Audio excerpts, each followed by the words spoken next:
अब हम जरा फ्रैक्शन और उसके वैल्यू को समझते हैं। क्या समझते हैं? फ्रैक्शंस को। क्यों जरूरी है ये, इसे बाद में समझेंगे, पहले समझो फ्रैक्शन होता है क्या है। अगर लिखा हमारे पास 1/1, इसका मतलब क्या हुआ? इसका मतलब हुआ 100%। अगर हमसे पूछ दिया 1/2 क्या होगा, इसका मतलब हुआ 50%।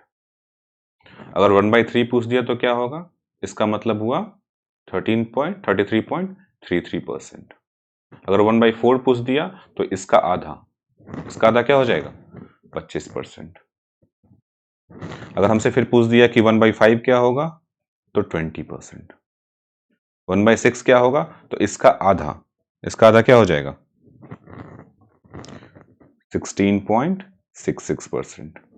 इस तरह से हमें 1 to 1/25 तक पता होना चाहिए, क्योंकि 1/25 क्या हो जाता है? 4%।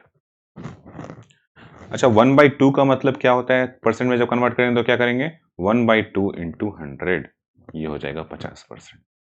ठीक है, तो हमें इसे रट लेना है, इसको भी हमें रट लेना है, ये बहुत काम आएगा। कहां से कहां तक? 1/1 से लेकर के 1/25 तक की वैल्यू रटी हुई होनी चाहिए।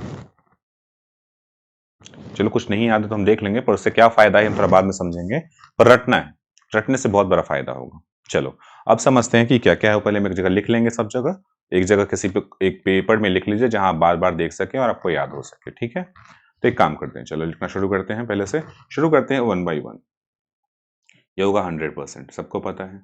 1/2 होगा 50%, 1/4 होगा 25%, 1/8 होगा 12.5%, 1/16 होगा 6.25%। ठीक है, ये 10 नहीं है, 1/16 है। 1/2 100, इसका आधा 50, इसका आधा 25, इसका आधा 12.5, इसका आधा 6.25। ठीक है, यहां तक समझ में आ गया। अब हम निकालेंगे 1/3। 1/3 क्या हो जाएगा? 1/3 है 33.33, तो 1/6 क्या है? इसका आधा, ये हो जाएगा 16.66। और अगर पूछे कि 1/12 क्या हो जाएगा यहां से, इसका आधा 8.33%। मैं ये भी साथ साथ सिखा रहा हूं कि डिराइव कैसे करेंगे। 1/9 क्या हो जाएगा? तो 1/3 हमारा 33.33, ऐसे 3 से डिवाइड कर देंगे तो आ जाएगा 11.11। तो 1/12 निकल गया, 1/9 निकल गया। अच्छा, अगर हमसे पूछे 1/18 क्या होगा, तो इसका आधा 5.55। ठीक है, अगर हमसे पूछ दिया कि 1/15 क्या होगा, तो अब दो ऑप्शन है, या तो 1/5 हमें पता है कि होता है 20%, इसका 3 से डिवाइड कर दो तो 6.66 आ जाएगा परसेंट, ऐसे निकाल लो। या फिर पहले 1/3 कर दो, 1/3 हमें पता है और इसको 5 से डिवाइड कर दो, लेकिन ये ज़्यादा आसान है हमारे लिए, इसलिए वाला फॉलो करेंगे। तो 6.66% आ गया। और अब 1/5 का सीरीज देख लेते हैं कि 1/5 क्या हो जाएगा? 20%। 1/10 क्या हो जाएगा? 10%। 1/20 क्या हो जाएगा? 1/20 हो जाएगा आपका 5%। 1/25 क्या हो जाएगा? 4%। ठीक है, सारा प्राइम नंबर्स पे निकालना है। 1/3 का सीरीज खत्म हो गया। अब 1/7 का सीरीज देख लेते हैं। 1/6 तो हमने ऊपर ही निकाल लिया, 1/6 हमें यहां मिला है, तो 1/7 का सीरीज हम निकाल लेंगे। 1/7 होता है 14.28%, तो 1/14 क्या होगा? इसका आधा 7.14%। क्लियर है? अब इससे पूछ जाए 1/21 क्या होगा? 1/21, इसको 3 से डिवाइड कर देंगे तो 1/21 क्या हो जाएगा? 4.76%।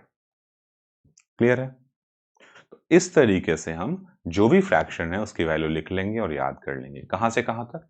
1 से लेकर के 1/25 तक सारी वैल्यूज रख लेंगे। एग्जाम्पल के तौर पे 1/7 आ गया तो 1/9 तो हमें ऑलरेडी पता है कि 1/3 का 3 कर देंगे तो ये हो जाएगा 11.11। अगर हमसे पूछा 1/11 क्या होगा, तो ये रटना पड़ेगा 9.09%, तो इसी से 1/22 निकल जाएगा, 1/22 हो जाएगा 4.55%। ठीक है, तो कुछ इस तरीके से हम निकालते चले जाएंगे। अगर हमसे फिर पूछ दिया कि 1/13 क्या होगा, ये सब लिख लो कहीं पे। 1/13 होगा 7.7%। 1/17 क्या होगा? ये होगा 5.88%। 1/21 क्या होगा? 1/19 क्या होगा? अब 1/20 हमें पता है, 1/20 होता है 5%, तो 1/19 4.9 के आसपास आएगा, मतलब 4.88% होता है ये, सॉरी 5.88% ये होता है, तो ये हो जाएगा 5.26%। तो 1/21 क्या हो जाएगा? 1/21 हो जाएगा, हमने निकाला है ना 4.76%, क्योंकि प्राइम नंबर नहीं है। अब प्राइम नंबर होता है 1/23, इसकी वैल्यू है 4.35%। 1/24 हमें पता है कि दो तरीके से निकाल सकते हैं, क्या? 1/2 पहले निकाल लो, या 1/8 पहले निकाल दो, 1/8 हमें पता चल जाएगा, और 1/8 का 1/3 कर दो, 1/24 निकल जाएगा। 1/25 हमें ऑलरेडी पता है कितना है, 4%। क्लियर है? तो लिखना क्या क्या है, जो भी प्राइम नंबर्स है वो याद कर लो।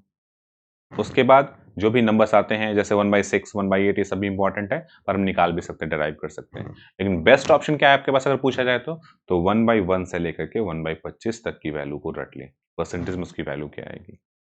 अच्छा, ये यूज कहाँ पे होने वाला है, that is more important even.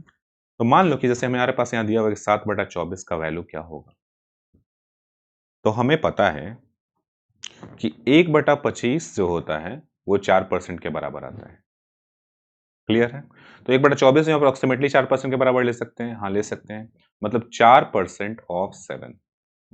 ठीक है, और 1% ऑफ 7 क्या होगा? 1% ऑफ 7 क्या होगा? 1% ऑफ 7 होगा 0.07। तो 4% ऑफ 7 क्या हो जाएगा? 0. मतलब 28 हो जाएगा, 0.28, यही हो जाएगा ना। 1% अगर 0.07 है तो 4% होगा 0.28। और जो हमारा भी सवाल था ना कि 12 प्लस 7/24, अब समझ में आया कि कैसे सॉल्व हो सकता है अगर हमें परसेंटेज वाली वैल्यू पता है पहले से। तो अगर हमें पता है कि 1/24 का वैल्यू 4% होता है तो सच को 12.28 इसका आंसर आ जाएगा। इस तरह से हम आराम से ड्राइव कर सकते हैं। जैसे कि अगर हमसे पूछ दिया कि 201 का बताओ कि क्या होगा स्क्वायर रूट। अब 201 का हमें पता है कि ये जो है सबसे नजदीक इसका 196 के नजदीक है, मतलब 14, y इज इक्वल टू हो गया 14, और dx इज इक्वल टू क्या हो गया? 196 में से 5 गया 5। अब समझ में आ गया। अब यहां हम लिख सकते हैं कि 14 प्लस 5/28। क्लियर है? अब 1/25 हमें पता है, 1/25 क्या होता है? 0 मतलब 4% होता है 1/25, ये हमें पता है। और 1/30 कितना होता है? ये होता है 3.33%। ठीक है, अब इसके बीच में ही आएगा, एक तो ये ऑप्शन हुआ, दूसरा क्या आया कि ऊपर 5 लिखा हुआ है तो 5/25 क्या होगा? 1/5 होगा, यानी कि 0.2। क्लियर है? और 5/30 क्या हो जाएगा? अगर नीचे वाला चेंज करें तो 1/6, यानी कि 0.166। अब 5/25 जो है ये एक बड़ा क्वांटिटी है, जो कि नीचे वाला कम है, और ये एक छोटा क्वांटिटी है, मतलब 0.166 से बड़ा होगा और 0.2 से छोटा होगा। कोई एक नंबर इसके बीच में ले लेते हैं, तो 16 है और इधर 20 है, 18 ले लेते हैं 0.18 के आसपास। तो इसका आंसर क्या हो सकता है? 14.18। अगर नॉर्मली निकालने जाए तो बहुत टाइम टेकिंग होगा, लेकिन अगर हम इस तरह से निकालें तो बहुत फास्ट हो जाएगा। क्यों नॉर्मली बड़ा होगा? क्योंकि नॉर्मली हमें इस मेथड में जाना पड़ेगा, ये 201 और फिर ऐसा लिखना पड़ेगा ऊपर, और एक बार में 2 3, मतलब पहली बार 1 1 से लगाएंगे तो यहाँ हो जाएगा 1, और ये बच जाएगा 101, यहाँ पे लिखेंगे फिर हम 2, फिर हम यहाँ पे देखेंगे कि 25 25 5 125, 24 चौका 96। तो ऐसे करते करते हमें बहुत टाइम लगेगा। बल्कि अगर हम कैलकुलस वाली मेथड से जाएं, y प्लस dx/2y, तो ये विद इन 10 सेकेंड सॉल्व कर सकते हैं। चाहे तो 10 सेकेंड्स लगेगा, बट 10 सेकेंड्स हम सॉल्व कर सकते हैं। कैसे सॉल्व कर सकते हैं? हमें पता है कि y क्या होगा, 196 के करीब आ रहा है, मतलब 14 प्लस जो डिफरेंस है वो 5 का है, और नीचे बच जाएगा 14 दूनी 28। अब एक 5/25 जो है वो कितना आएगा? 0.2 के बराबर आएगा, और 5/30 कितने के बराबर आएगा? 5/30 1/6 के बराबर आएगा, मतलब कि, और ये 1/5 के बराबर आएगा ऊपर वाला, ये 1/6 के बराबर आएगा, मतलब 0.166। यहाँ 16 है, यहाँ 20 है, 20 का नंबर लेना है तो एक काम करेंगे 0.18 ले लेते हैं, यानी कि जो 14.18 इज द राइट आंसर। बात समझ में आई? तो हमने 5 से 7 सेकंड में 10 सेकंड में से आसानी से सॉल्व कर सकते हैं अगर हमने कैलकुलस वाले फॉर्मूला का इस्तेमाल किया तो। अब चलो एक दूसरा सवाल ले लेते हैं इसी से, कि 723 का अगर हमें निकालना हुआ स्क्वायर रूट तो कैसे निकाल सकते हैं। अब ऐसा फ्रिंज नहीं है कि 12,929 प्लस 36 ऐसा करके कुछ नंबर दे देगा, ऐसा देगा लॉजिकल जिसको आप कैलकुलेट कर सकते हो इस फॉर्मूले से। तो 723, अब हमें पता है कि जो 27 का स्क्वायर है वो 729 होता है, ठीक है। तो हम क्या करेंगे, y plus D x by 2y, y की वैल्यू आ गई 27, लेकिन यहाँ ds माइनस में है, क्यों, क्योंकि 23 जो है वो 29 से कम है ना, तो यहाँ हो जाएगा -6, dx इज इक्वल टू -6, 23 से 29 होता है, और नीचे हो जाएगा 27 दूनी 54, 54। क्लियर है यहाँ तक। अब इसको काट सकते हैं, तो अगर 3 से काटेंगे तो 3 ये हो जाएगा 18 तो 54, और ये हो जाएगा 3 दूनी 6, और फिर कटेगा तो 1/9। अब 1/9 की वैल्यू में ऑलरेडी याद है कि 1/9 का वैल्यू क्या होता है, 11.11% होता है ना, मतलब 0.118। अब क्या हो जाएगा, इधर है 27 और इधर है 0.11। क्लियर है। तो हमें पता है कि क्या होगा 26.88 या 89, ये इसका आंसर होगा। क्लियर है, ये इसका आंसर होगा। कैसे निकाले एक बार फिर से समझते हैं।